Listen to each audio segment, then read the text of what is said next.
Welcome back to another episode of Chat with Pros.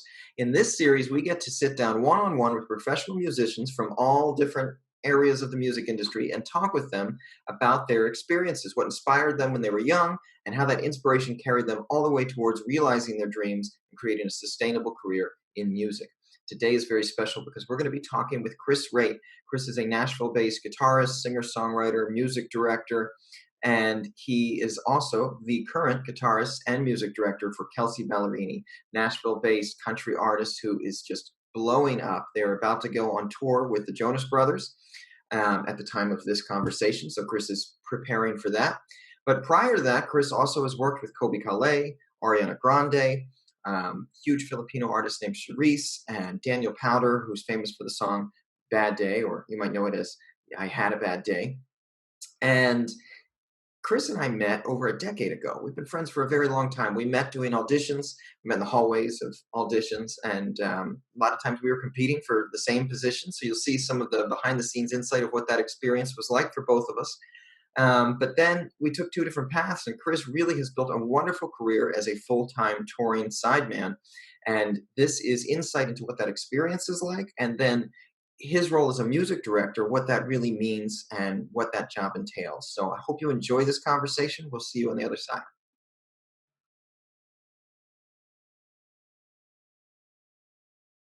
All right, we're here with Chris Wrate today, music director for Kelsea Ballerini, awesome guitar player, longtime friend, and now a Nashville native. And Chris, thank you so much for joining us. Pleasure to be here. So Chris, you and I met in Los Angeles at an audition that I believe, I can't remember who it was for, but I know it was a Barry Squire audition at Center Staging. Yeah. And we met in the hallway just waiting to go in. Do you remember this or what we were doing? I was hoping you would say which artist it was, because I was like, man, we did so many together that I'm like, which one was it now? I don't know if it was Selena Gomez, maybe. It might have been. I was thinking it may have been, but okay. There were so many during that time. And so yeah. I just to give people who are watching this a little bit of context, when you and I got out of college and were trying to become musicians and find a way to make a living doing this, at that time, Barry Squire was one of the guys, if not the guy, in terms of putting auditions together for artists. Yep. And you and I kind of got roped in around the same time, and we were at all of these auditions almost every week, sometimes multiple times a week together. Yeah. Yep. And so during this time, we would see a lot of each other waiting in lines for hours and just became friends by talking. Yeah. And then a stretch happened where you and I were like in the final callbacks fairly regularly. And that's just kind of how our friendship started. So if you want, kind of enlighten everybody who's going to watch this on your experience. I know you went to MI, but kind of walk us through getting in that door to the Barry Squire auditions. How'd you get there?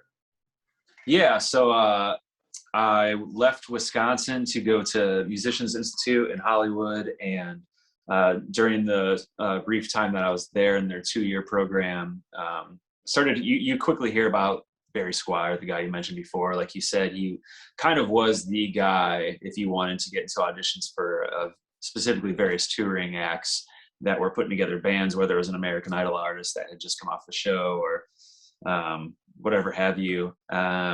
He was the guy that was holding those auditions, and he happened to also be a faculty member at MI. So I at some point was like, it'd be smart to take his course that he's doing. And I think it was called Audition Workshop, specifically just about, I think, everything that he had learned and what he looks for, and just kind of coaching people on how to make yourself presentable for opportunities, what people are looking for, and just like a really cool inside view into what happens at those auditions. And again, what clients are looking for. And I'll never forget, there was one class where he showed up 20, 30 minutes late. I think people had even started leaving because they're just like, this guy's not going to show. Eventually he walks in. He's like, I'm so sorry. We have an audition. Actually, a lot of times, like I have my guys outside of the school that I call when I get calls to put together these auditions. And a lot of times I like to bring them through the school comb through and see if there's not anybody that would be a great fit for this as well. He's like, so it's for the Offspring. And I remember hearing about it and thinking like, I don't think that I'm a good candidate for the Offspring, but I was like, I just got to get in front of this guy, and maybe it'll be a thing where it's like, hey, you're not meant for this, but I got another opportunity for you. And so I quickly after that class went to the hiring hall at the school where they kind of put together all the auditions, and talked to the guy about it. And long story short, I wound up going through a lot of the audition. I think I went through like 3 different auditions to the point where I got to play with the Offspring, which was super crazy experience because I was a big fan of theirs as a kid growing up. And didn't get it. I think they specifically said that they didn't want to tour with somebody that was their son's age. So I think they went with somebody a bit older than me. But that's how I got in the door with Barry, and that's how I first met him and kind of got, so started with those first few auditions. Like you said, they were coming like once or twice a week, and for a while there. And I think that's how we met. Yeah. Yeah. So while you were saying that, I did remember it was Jordan Pruitt. Oh yes. That was it. Jordan Pruitt. And I remember when we met, I think you had just done the Offspring audition. I think it had been fairly recent. So now we're at this point where doing auditions and getting through the callbacks. And just to paint a picture for everybody, at this time, auditions for the most part are either very, very small calls with just a handful of people, or the total opposite, cattle calls with hallways and lines full of people. And when you go through the process and you get the callback, it gets smaller and smaller and smaller. And the stakes get higher. So at this stage, mentally, we're at a place where, we want this gig because we believe that this is going to change our situation or whatever. And the very final stage of that, they're going to choose somebody. But you've been hanging out with these people, talking to them all day, and you all know you want the same thing. And you want them to do well, but you want to do well. And so there's this kind of mental gymnastics that you go through because, you want to be supportive of everybody, but you also want this gig. So I'm going to tell you, I'm going to be vulnerably honest with you right now. For a lot of those gigs, when you got them, I would go home and I would just be like, just devastated. And I felt for a long time like, oh my God, this guy, he's like always there. And he's these gigs. And there were maybe, I don't know, a handful, and I don't remember specifically what, where I was like, I'm getting this. And then like you would show up and be like, what's up, bro? And I would be like, oh,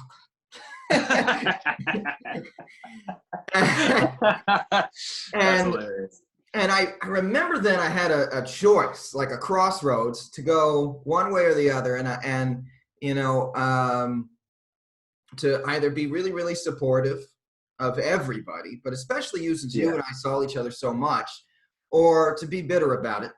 And I was like, well, one is going to lead me down a road I don't think I really want, and the other one, I'm going to feel better about myself. The people around me are going to feel better about, being around me. I'm going to be a much better person to be around.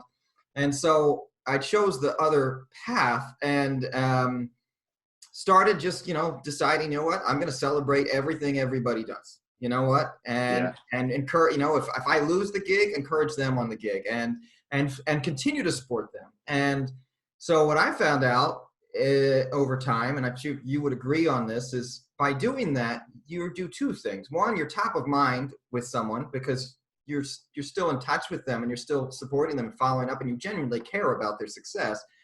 But 2, that results in other gigs. Gigs come out of that. More opportunities come out of that. It opens your doors up more because your circle is getting bigger and bigger instead of smaller and smaller. Yeah. So kind of walk me through on your side of that. You take the auditions with Barry, you start to land a few, and now you're starting to tour, you're starting to kind of build a reputation. What does that transition look like for you, and in certain forms of relationship building and, bringing in people into your circle that you want to continue to work with? How do you navigate that? What is that experience like for you? Sorry, say the last part again. How do you navigate the... So you're just getting out of college and you're in your first gigs, and you're trying to be the right guy for that situation, play well, but also you want to continue doing this. You're trying to build relationships with people for the long haul. What's going through your mind in that time period? Well, like you said, I think when you're doing the audition, like, I mean, there's a lot that I think goes into my head just when I'm doing the audition, but I get what you're saying. I think that there's a period of time where everybody that's in that hallway sitting with you, you're sizing up. You know, you're like, oh, that dude's got good hair, this guy's got a cool guitar or whatever, and you're kind of just playing this measuring game. But then you slowly realize that these are guys that, like, based off the relationships that can quickly happen in those hallways, like, so much can come from that. And I always used to joke with people saying, like, hey, one of us is going to get this gig and one of us might need to sub something else out. So you might as well, like, shake hands with these guys and be cool with them, because, like, you're probably more likely to get work from the relationships and the audition than you will maybe that actual audition. The odds that it works out, that the stars align and you get that actual gig, it is really hard. There's a lot that goes into it that you can't take too much heart into. I've lost gigs for so many different reasons that were just out of my control, you know? Yeah.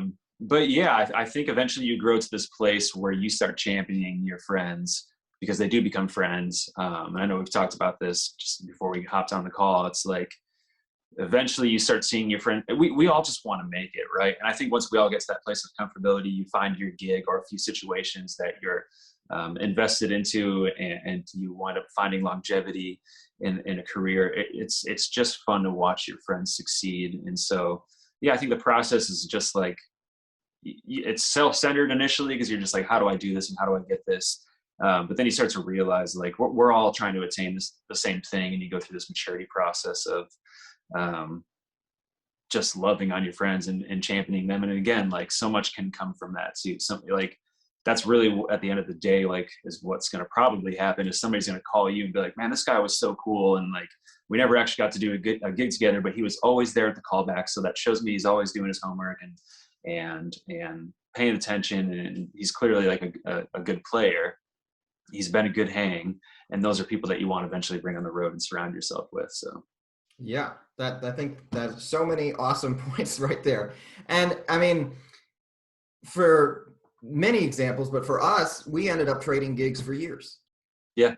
You know, and when you would get a gig that was maybe a further step forward, whatever you were doing, that you couldn't keep that commitment anymore, you know, a lot of times I would be able to step in for that, or someone in a similar scenario would be able to. And if I had something that I couldn't do, I could pass it back to you. And when these gigs end, because they always end at some point, you know, at some point, and hopefully, you know, the bigger ones don't, but these at this stage, they're sometimes pretty short term. Those relationships are what's going to keep you working. Yeah. And that's what I think for our students, I want to drive home is the opportunities come and go. Some are longer than others, some are bigger than others, but relationships have the ability to transcend all of that. Yeah, 100%. So moving forward, you're here you had done, God, okay, you're going to have to refresh me on your own resume, but we had been doing a lot of the American Idol auditions, and you ended up with Lead to Wise, right? Correct, yeah. Okay, so pivot from there to, you had a number of other larger gigs, and then you moved to Nashville. So walk me through that period of time. Yeah, so I guess the period between Lee and being in Nashville, I want to say pretty quickly after Lee, I wound up working with an artist named Daniel Powder. A lot of times if that name doesn't ring a bell for people, I'll say the song Bad Day. And if that doesn't ring a bell, then I say the song You Had a Bad Day. And they're like, oh yeah, like somehow that like always connects the dots for people. So he was pretty, far removed, like I want to say 6, 7, maybe even 8 years removed from that single, but still very successful in other countries. And that's kind of a funny thing, I think, as you get working too, your mind's so focused on like playing for these artists you hear on the radio and people that have been on a show that you might know of. And Daniel was somebody that was honestly really paying really well. He put us all on retainer. that band that he wound up hiring, and it wound up being like a really great situation for me for, I want to say, a couple of years. But yeah, we primarily didn't really even work in America. It was mostly like just going to other countries where he still had a lot of success. And so you start to realize the measure of success isn't necessarily, again, the person that you're hearing on the radio or is on your TV screen all the time. There's a lot of opportunity to work for artists that might be, you know, based in Los Angeles, but touring and working out of other countries and whatnot. So worked with him for a little while, was his musical director. And then during that period of time, while I was still working with them, got a call for Ariana Grande. This is always a funny story to tell. The guy who messaged me didn't know who he was at the time. His name's Dan Cantor. He's Justin Bieber's musical director for many years. And he Facebook messaged me and said he had a gig for me. And at the time, it was just like, just thought I was getting spammed by some random guy, basically. And so I ignored it. And his profile picture was him like playing a toy guitar, like as a child. So it was also just like, I don't know who this guy is. And then he messaged me again and like essentially was like, you need to pick up the call. Like, don't ignore this. And I thumbed through his profile pictures, and then like the second picture was him with Justin. And I was like, oh, I do need to pick up this phone. So we want to talk, and he told me about Ariana, you know, and I didn't know about Ariana at the time. He was basically saying like, she's a young Mariah Carey. And then it was more adding to the skepticism of like a young Mariah Carey. I was just like, I doubt that. But he wasn't wrong. Obviously, she was an amazing talent to work with. So when I got to put her first. She was not popular. She hadn't really even been launched yet. She had just put out a single. She was mainly still kind of fulfilling her contract on Nickelodeon with the Sam and Cat show. So she had just had, again, the one song on radio, which I did hear, and coincidentally was not even really paying attention, but I was on like a summer tour with her, like a radio tour. Kind of like, think of like Jingle Balls in the winter where it's like, you know, Miley Cyrus and all these different pop artists maybe on the same bill playing like quick 10 to 20 minute sets. And I didn't even realize that she was on that while I was playing with another artist, but she had just had the one song and she hadn't had a band yet. So basically that was to come in, put a band together and do her first club tour, help her with radio promotions and do like various acoustic performances and stuff like that. And then she stopped working for a while. She wasn't really using a band as much. Randomly got a call for Colby Calais that was like, hey, in 2 days, can you come to this rehearsal space and audition through your rehearsals, basically? And if all goes well, you're going to leave in like a week for 2 months. It's always how it works like that.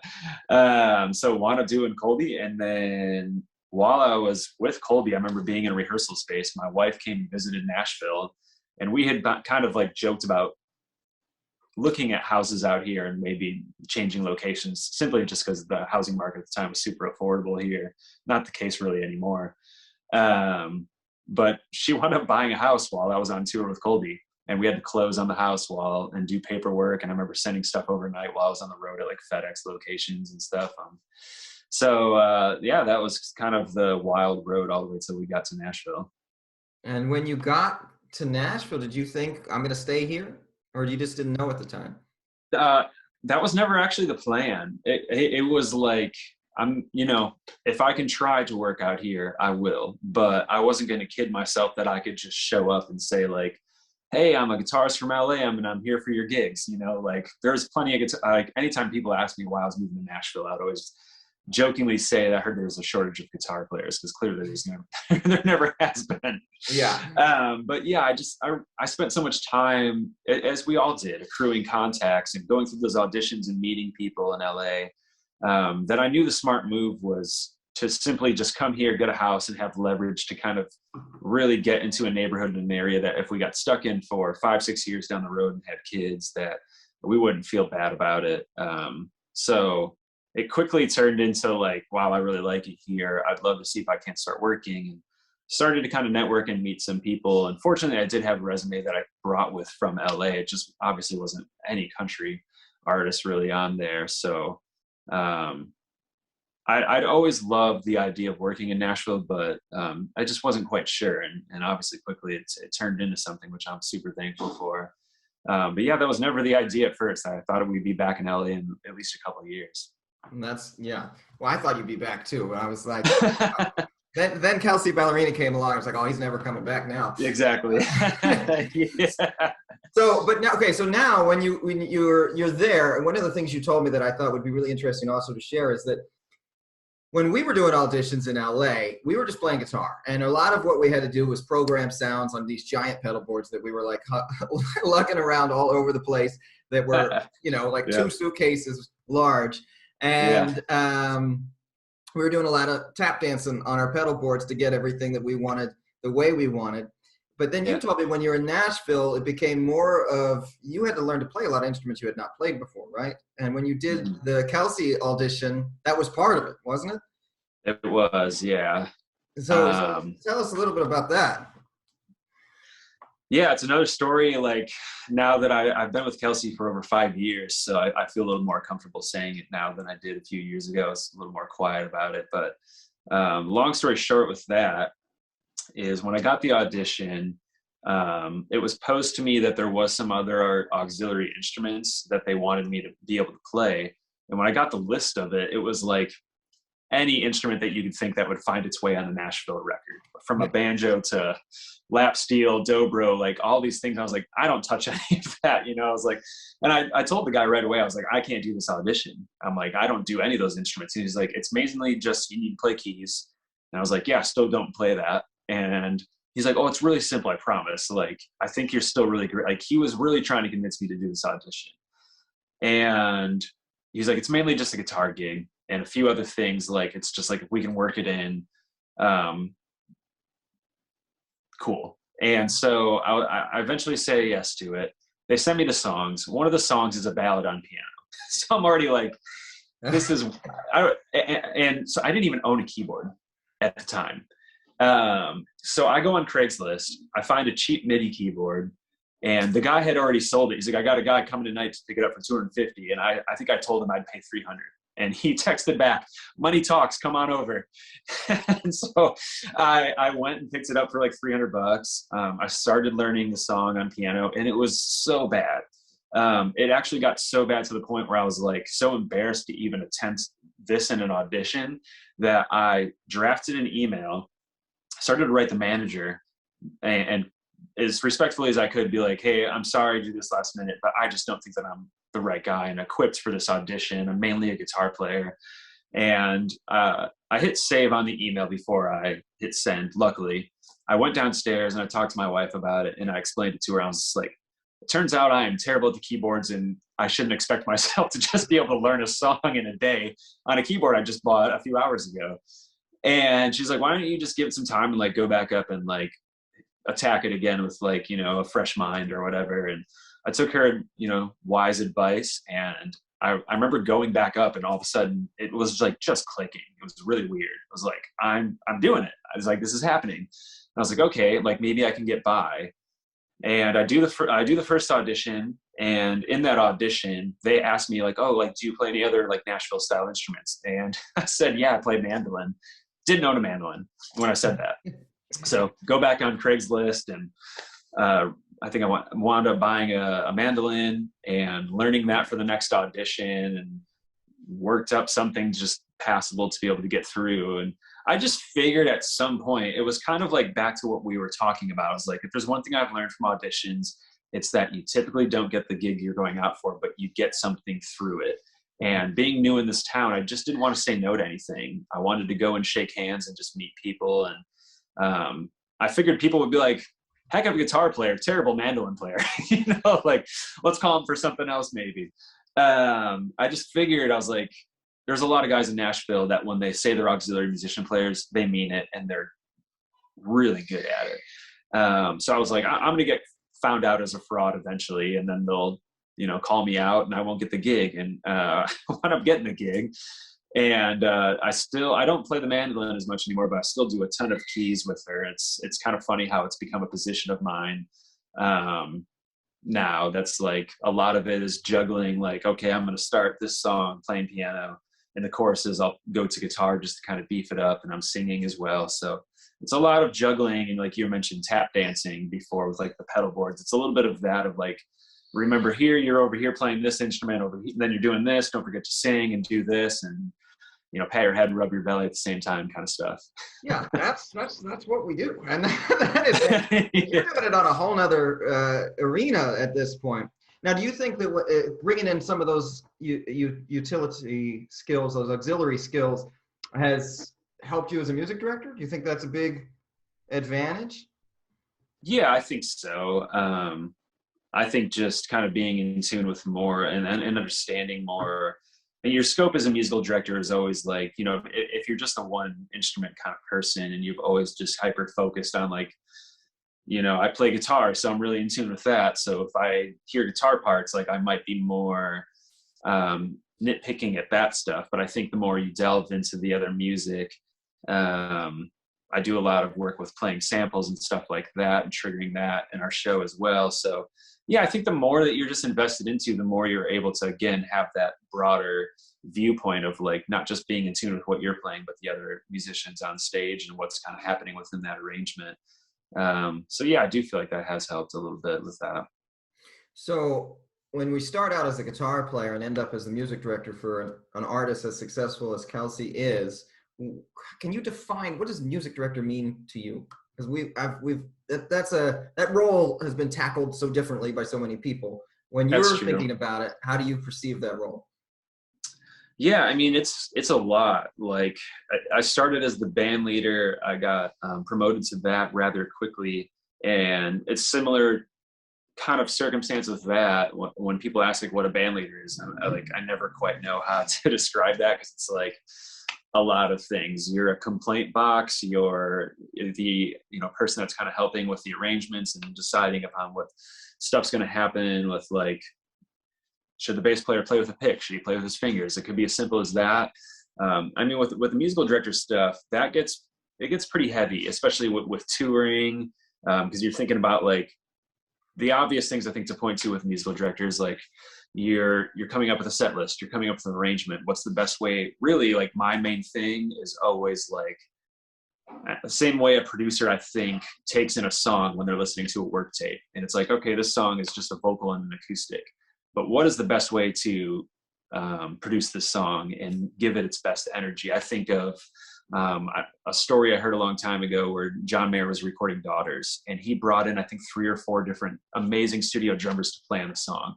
And then they just started to realize, like, this song doesn't need drums. Like, the best way, like, the reason why it just doesn't feel right is it's an acoustic song. Like, let's just leave it at that.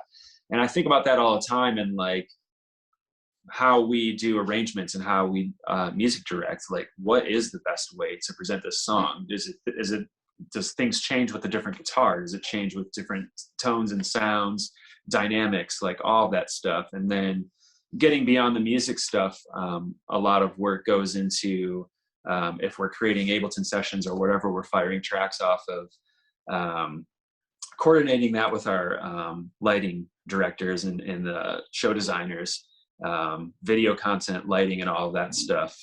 That's where those worlds kind of merge, and we're making sure that if we're sending time code, which is kind of getting into like area where people might not know what I'm talking about anymore, but just stuff like that. One of our last headline tours that we did, it was really cool. We worked with a whole new team that I'd never worked with before, and they had a lot of really cool creative ideas. And a lot of it was like, hey, we want to do these really big hits with either the lights or maybe it's pyrotechnics or something like that. And so usually you're creating the music and they're then designing lights and the movement of the show based off of the music, because that's typically what comes first. But they oftentimes would also say, hey, we have these ideas. What if you added hits here with what we're doing? Because this is what we're seeing out, from our vantage point while you're on stage, which is, I've always said, like, it's the hardest thing about being a musical director inside of a band is trying to be attentive and in tune with what's happening, and because you're immersed in your playing and inside of the band. So anyways, yeah, dude, it's a lot. It's hard to really summarize all that a musical director does, but there's everything from the music to like the technical side of stuff. It involves a lot. Yeah, but I it's like that you fun. hit on all of that, because I mean, it can be as simple as what you said, just telling people, okay, let's use a pick on this, let's use fingers on this, let's make this Yeah. grittier, let's change this, let's segue from this song to this song. These songs are in the same key, let's put them next to each other. These tempos go well to another. But then there's that other level that you just hit on, which is the technical level, which at today's stage of the game is so massive. Yeah. I mean, when you're running, especially everything in sync with a track, which is in sync with lights, which is in sync with video, that's another ball game. Totally. Totally. Yeah, but that's awesome. I want to give students too just the insight of like, it's a deep, deep, deep world. Learning to play our instrument is just like the beginning. Tip of the iceberg. Yeah, that's just the beginning. So last thing before we kind of bring this home, one thing I wanted to touch on too, in kind of the theme of what we're talking about here, is you have a very beautiful and awesome family. You and I have both been able to, do the family thing and still do the music thing, which some people is very like a Rubik's Cube. Like, how did you crack this code? And it can be done. And there's lots of different angles and ways to approach it. I know for me, and it's something that I share with our parents especially, is that like, I like to say life isn't linear. There are lots of different paths happening at a given time. So if you're working on your career and your trajectory, you can still also be working on trying to find a partner and getting married and buying a home and doing these other things. Yeah. So that when something in your career is maybe not going the way you want, that's okay. You have all these other things you're working on. And trying to tell students too, it's about balance. And as time goes by, these things start to come and mature, sometimes all at the same time. And you're like, oh my God, I have kids and I have, all these other things in my life. So kind of talk about that. You are different in the sense that like, for me, I'm, I do spot dates a lot, but mostly I'm running this music school, but you are on the road a good bit. So how do you balance the family life with still doing everything else that you do? Yeah. I mean, my wife always just says this, you just make it work. It sounds like such a simple answer that's very open-ended, but my wife travels for work too. She's an accountant for film. So we always say, typically we live two places at once. It's wherever she's set up on location where that film happens to be shooting. It's been everywhere from 3 hours down the road in Atlanta to London, which is a 10-hour flight. And our thing is, a lot of people come up to us and ask us, who's going to stop working first? Somebody has to stay home and kind of be the anchor for the children and stuff like that. And it almost gets a little frustrating when you hear that, because it just assumes like you guys can't do this. You can't possibly keep this up. And my thing is like, I want to raise kids in an environment where they can see a family chasing after goals and aspirations all throughout their life. And nobody conceding to one another that, hey, in order for you to do this, I'm just going to have to take a back seat, give up on my thing and support you. And sometimes that's how it works out. And I absolutely respect the families that have done that, because the families that have a stay-at-home mom or stay-at-home dad or certain people doing something where they are anchoring at home a little bit more. Sometimes it is necessary, but for us, we just want to grow up championing our kids to know that like, just because you're the mom or grow up to be a mom doesn't mean that you can't go and do a traveling gig, or you can't go and do what you want to do. You really, like, again, it's hard to say, but like, we just always sit down together and just make it work. It gets super hectic at times. We're doing this tour coming up where it's about 2.5 or 3 months or something like that straight. And it's just like, man, there's only a day or two that you can put together to find time off. So it's like, you get a little flustered and you're just like, when am I going to see my kids? When am I going to see my family? But you make it work. It's absolutely worth the time and investment into it, because I know that if I wasn't doing what I'm doing and I gave up on my career, or similar for my wife, if she gave up on hers, that we would be harboring that kind of negativity towards like, I wish I was doing this. I think it just makes us stronger people for when we are present at home, and when we come back, we're ready to be parents and ready to be a husband, ready to be a wife.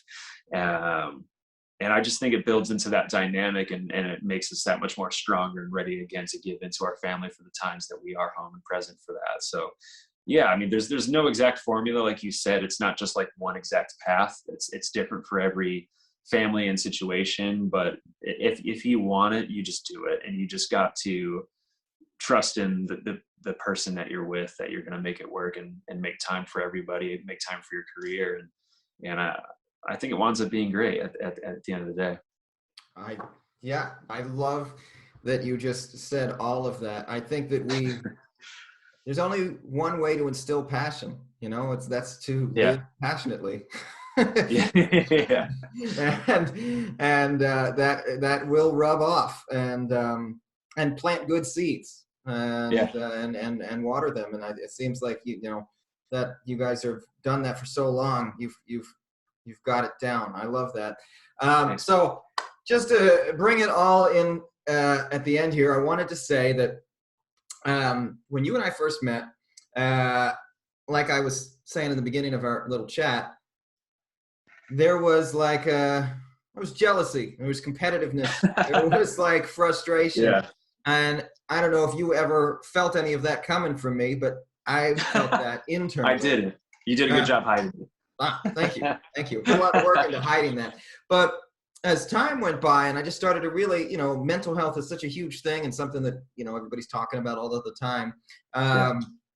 That was a huge period of time where it was like, trying to learn more about yourself to navigate some of those emotions and not let them get the better of you and make something out of it. And now looking back, I got to tell you, I am very happy that was a process that I went through, because otherwise I would have missed out on our friendship. I would have missed out on the example that you have played in my life over these years, because I'm going to tell you that you are a role model of mine.